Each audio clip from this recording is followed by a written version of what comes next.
Hello everyone, hope you're doing well. Today we are going to go through some of the changelogs over the past weeks, basically over the past half month, because, well, we haven't really been covering them because there's been a ton of stuff going on, mainly the export order event and also the past to developers stuff, so I thought today we would catch up on them. There is about 7 of them to get through, so there's a decent amount of information, so hopefully there is some interesting stuff here. Let's have a look.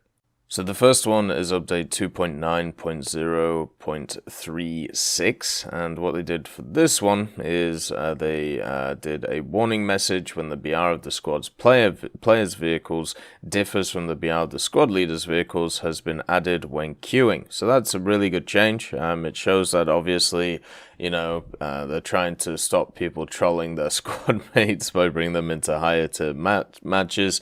I personally would prefer if there was just a limit on BRs when it came to squadding, so you could only be like 1-0 apart or something. Force players to go down instead of force players to go up. The display of the actual BR of a player's vehicles or squad vehicles in the queue window has been improved and the numbers are now more visible. Yeah, it's kind of nice actually, because it basically tells you the BR that they're at. It's really good. Display of an aircraft's contacts has been improved and the distance of their appearance has been increased. This simplifies visual search and detection of the aircraft at medium and long range, as well as against the surface background. I feel like what they've done is they've just done what they did before, where they just made them big blobs, so it's really easy to see them from miles away, and well, it is. It's incredibly easy to see vehicles now from ages away, which is good for some vehicles, especially ones which have stuff like semi-active radar homing missiles, but not so good for other ones who are just trying to mind their own business. When it comes to fixes, the incorrect fuel load when entering a battle in an aircraft has been fixed for some cases where the change of the fuel amount and the appearance of the aircraft didn't match the selection in the respawn window. This was something that affected me quite a lot. I would always click like the maximum and then it would give me the minimum. It was a real problem. There was actually a ton of bugs when the update direct hit came out for Aviation. Luckily a lot of them have been fixed right now. Then also we have a bug that caused that selection rocket detonation distance settings not to be applied, but the use of presets of another aircraft in the setup has been fixed. So it seems like there's just a ton of problems when trying to get into a battle, information to do with that. A bug where the visual display of an aircraft contacts in the sky depended on turning on or off the radar has been fixed. My God. Well, that's good as well. But as I said, there was a ton of aviation bugs with the release of update directives. A bug has also been fixed with a hydroplane or flying boat with an aerial spawn point may be spawned on the ground, far from the airfield in EC missions. So you'd literally just be stranded in the middle of nowhere. Nice. The Cage 25 missile, a bug has been fixed with the missing laser guiding indicator, so that's good, should be easier to use that thing. And then the Maverick, the AGM-65, the missing target lock indicator has been fixed, so that's now easier to use. There was also a bug that was fixed with heat sources that could not be rendered in the TVD with the very high resolution effect options enabled, so that's really odd and weird, but I'm glad that that was fixed, so therefore thermals work at their proper amount. I saw a lot of people complaining that, with the dead tanks being very white, that thermals have become very hard to use, or it's very hard to distinguish between alive and dead. All I can say is good. Thermals were insanely good before, to a point where it was pretty much meta-defining if you had them or not. Now it's a lot less, and that's very good. A bug has been fixed with the hit camera when the torpedoed ship might be displayed incorrectly or the missing modules. So that's good. Obviously, having the correct information is important. The FADFN now has authentic radar without the IRST. Oh, interesting. So we're going to have to see how that affects it. The notch sector for the AIM-7 and the R-23R has been increased. That should be a nice little buff if I remember correctly. Not too good with semi-active radar homing missiles, but I think that's a buff. The maximum range of non-tracking target illumination with a fighter radar, due to the radar side lobes, has been decreased. So that should affect stuff on the radar once again. The head-on target detection has been increased.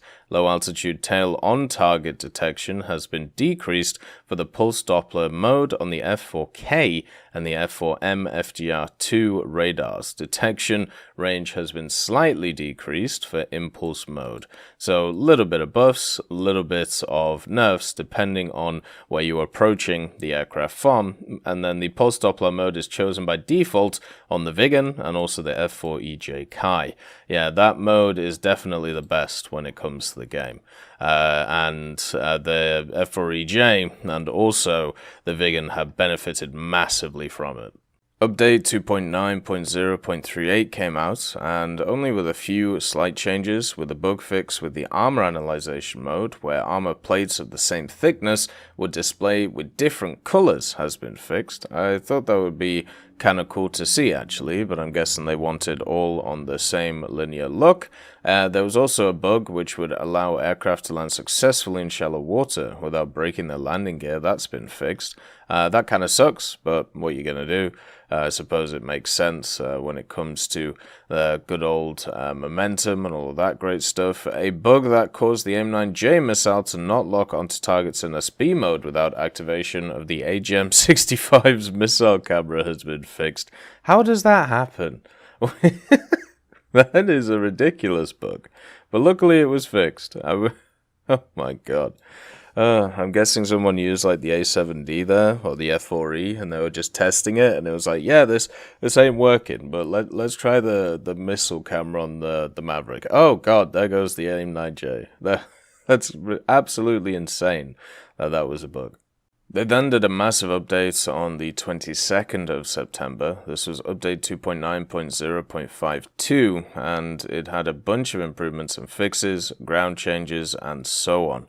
So the improvements and fixes section, we have a bug has been fixed with the missing helicopter speed indicator if the indicated airspeed option is set to IAS. The funniest bug this update with helicopters was when they could roll and then they would just fall out of the air and nothing would go on with them. That was quite fun. At least they fixed that pretty quick.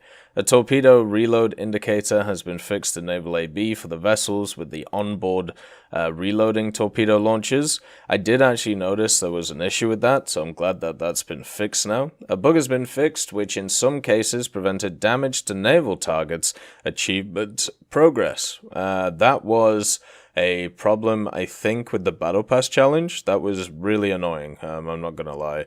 Had a really annoying time with that one to try and do it, because, well, after about a day, they switched the one Battle Pass challenge with this one, so therefore they could fix that one. The incorrect ballistic calculator on helicopters has been fixed for the second and subsequent respawns. Good.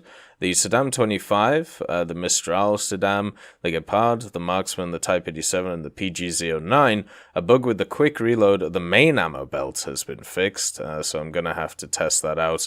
The main issue with those is it takes ages to reload the ammo on all of these things. The HMS Norfolk, a bug with a constantly rotating port left torpedo launcher has been fixed. Interesting, so it was just doing circles. A bug has been fixed that prevented item purchase or opening in the inventory while using a cursor with a gamepad. Well, that's a very odd bug, but luckily they got it done. The Sparrow, a bug has been fixed where the missile was unable to lock onto the MiG-23M and the MiG-27M aircraft. The missile lock indicator didn't turn red, and the missile self-destructed in midair after launch. How does that happen? How does that actually happen? I actually got sent a bunch of clips of this happening by Jodo, who is is a very good player when it comes to the game, and that is just such an odd bug. How does it only affect those aircraft? Unless the way that they do it is they individually model each aircraft to have like a signature, and the signatures for the MiG-23 and MiG-27 just weren't there in the game. Maybe that's what was going on. The MiG-23M, now being spawned at supersonic speeds, will mean these aircraft will have Wings are 100% swept. That's good, so you don't lose speed as quick and your wings don't fall off. The Mi-24V, certain missing textures in the cockpit have been restored. Nice. The Mi-35 and K-50, the rearview mirrors in the cockpit have been fixed. Hopefully they're high resolution now if you want them to be. The SDB-1, the ammo rack position has been corrected. Nice. The BMP-2, the position of the IR searchlight has been corrected. Yes, it looks a lot nicer now. And the B-17G, the front turret has been fixed. If you haven't admired the B-17s yet, I would highly recommend it. Go and have a look at them in the hangar. They look beautiful. They absolutely look stunning. They've done a great job at remodeling them. The Buccaneer S1, the animation of the ailerons has been fixed. Lovely stuff. And a bug has been fixed with missing snow on vegetable 3D decorations while playing in winter locations. So you wouldn't have, you wouldn't have snow on your pumpkin or your witch's hat. So there you go. A rare client crash after changing account has been fixed. Well, that's good. Remember, you shouldn't use alt accounts in War Thunder. The azimuth scale at the top of the screen has been removed for aircraft equipped with a radar. So that's lovely, because it will mean that there is more space to be able to see stuff going on. Then we had some ground changes where some of them were actually repeated from the previous parts. So we had the BTR-152A, the number of forward and reverse gears has been increased, gear values have been specified, so it should be a little bit more maneuverable now. The ARL-44 and ARL-44 ACL-1, the number of forward and reverse gears has been increased, gear values have been specified again. The same one has affected the Abrams, the Leclerc S1 and Leclerc S2, and also with the Leclerc S1 and S2, a bug with a slow pivot neutral gear turn has been fixed as well on the vehicle. The 9M133 and the 9M133FM3, a bug has been fixed where the optronic countermeasures are able to affect the missiles. Control type has been changed to laser beam, so they should now be more effective. The TAM2C, the zoom has been added to the sight. Sight magnification has been changed from times 12 to separation magnifications of times 3 to times 12. I think I actually I prefer that, even though you lose a little bit of magnification. Two-stage zoom is very useful in the game. The VFM5, the sight magnification has been specified from 12 to 10. That sucks. It basically means that you lose a little bit of magnification. The T-72B 1989, a bug has been fixed with missing layers of cast armor in the turret. Oh dear. Well, at least it was only in X-ray mode. So now you should be able to see the vehicle properly. The Leopard 2K, the incorrect display of the 20mm gun horizontal and vertical aiming speed in X-ray mode has been fixed. Good.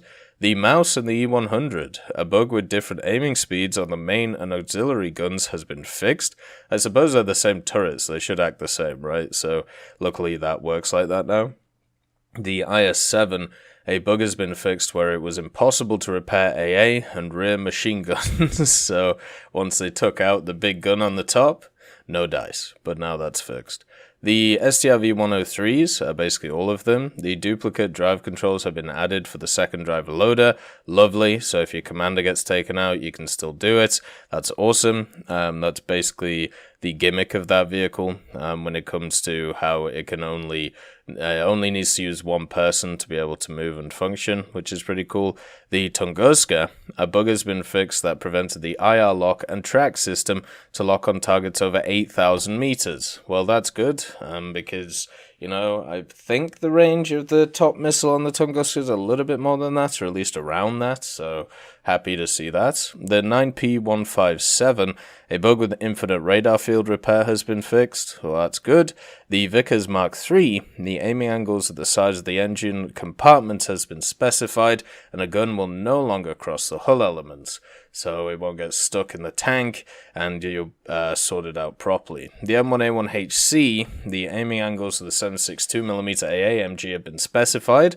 The machine gun will no longer cross the ARCM searchlight. And the Roland 1, Florak Panzer 1, and the Florakrad, the name of the radar and X-ray has been clarified. I mean, fair enough. Same with the Gepard, and the BIS and the B1 Tur, the driver now has control of the 75mm cannon, so you have to take out the driver in order to stop that firing. The HVAP and the APCR, the template of the formation of secondary fragments behind the armor has been improved. For medium and large caliber high velocity armor piercing and armor piercing composite rigid, the number of fragments and their destructive power has been increased. So APCR should be slightly better now. We'll have to see in the future if that is the case. There are also some naval forces changes with the falling shell marker. The ability to disable the falling shell marker has been added, and you can find it in the settings now. So if you don't want to see it, you can get rid of it. I think it's generally useful though.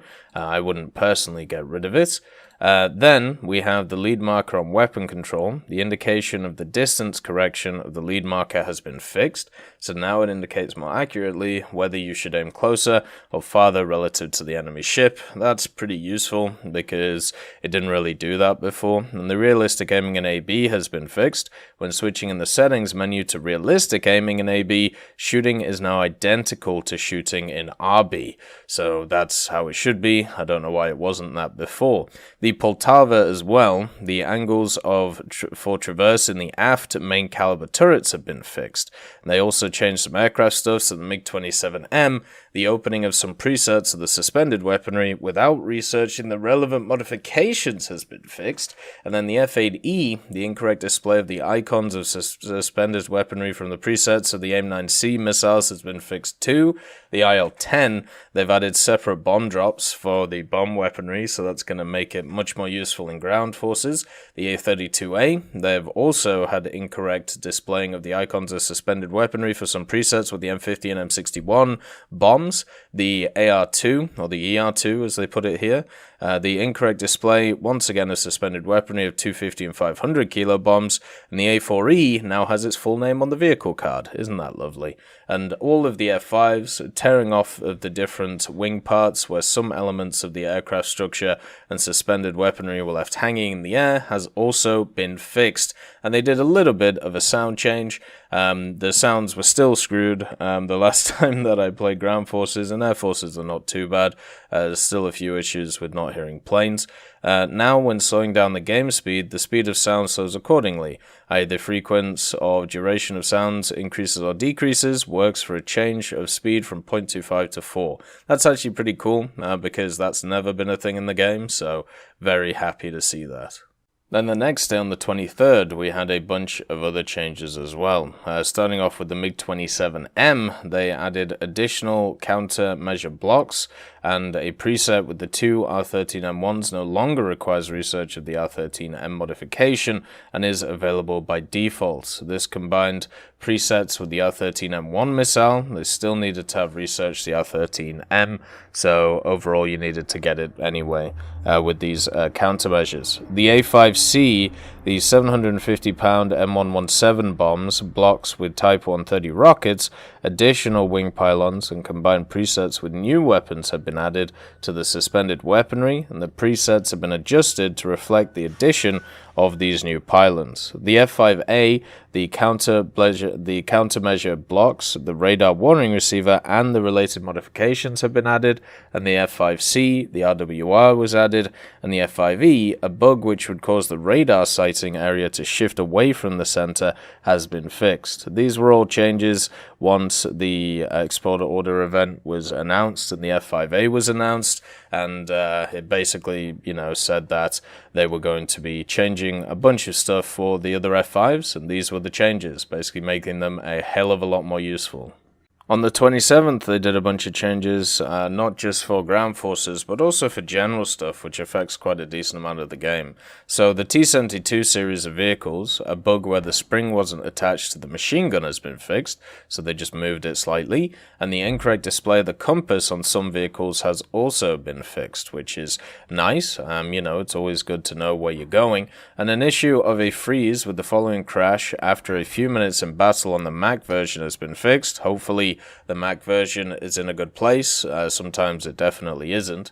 The third crew slot has been removed from the reward for completion of basic training. That absolutely sucks. I don't know why they've done that.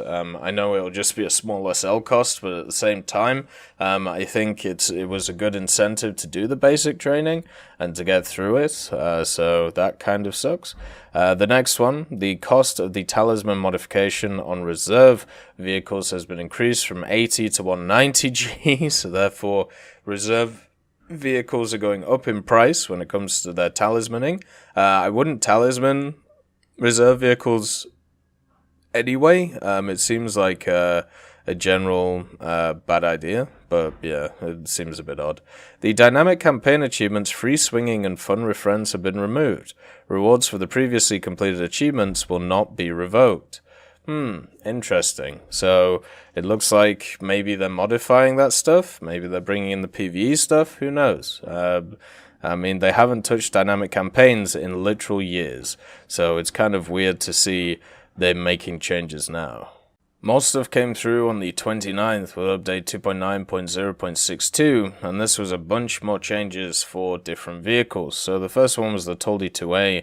The missing effects of the barrel brake and damaged track have been restored, so that's really nice for the vehicle. The airfield AA guns will no longer stop firing at damaged enemy aircraft that are still able to fight.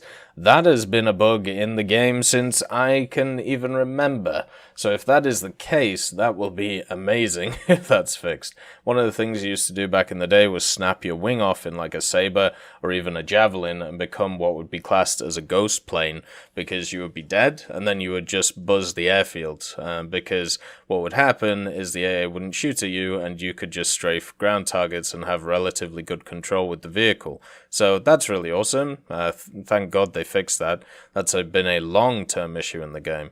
The incorrect display of contacts at greater distance in SB mode has been fixed, hopefully following what we saw before in the RB game mode. The minimal size of contacts while playing at high resolution has been fixed, well that's good, and a bug that sometimes caused the game to close with the error unknown file version Mac app zip after updating via Steam has been fixed as well, so hopefully that position is more stable. We also had some aviation changes with the Key 84 series of aircraft. The thickness of the armor headrest has been increased from 6 to 13 millimeters. Oh boy, your pilot is now going to survive.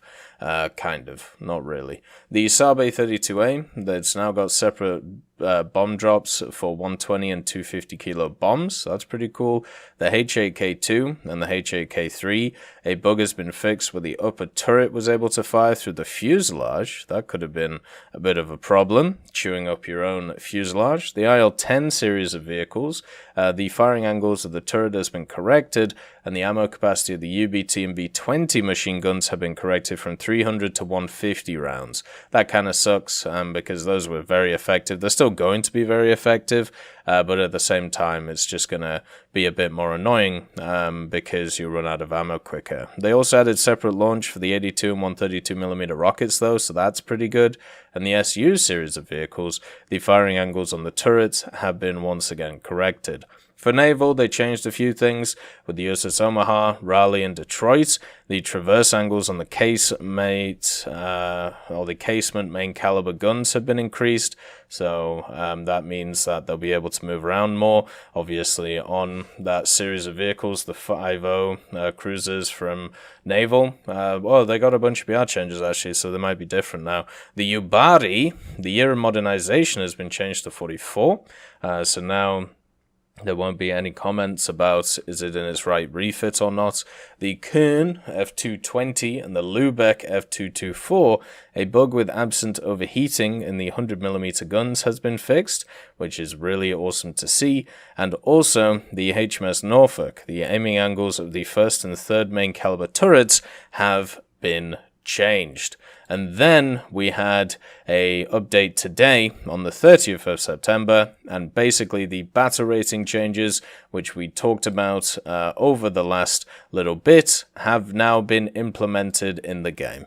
So all of them have been thrown in. Now the metas are going to be shook up. Let's see what comes out on top, and hopefully the game is a little bit more balanced than before. I doubt it, but we'll see what goes on. As always, I hope you have a wonderful day, and I'll see you next time. I'd just like to thank Professor X 1718, Orange Tail, Sakoshi Tiger, BRFC 15, Teddy, John Ryman, Universe A, Eugens Terry, Ambrosius McClellan, Daniel Stanton, Martinez, B. Young, and then Kyle Kin, Barine, Lafouche, and also Samuel Slick for supporting the channel.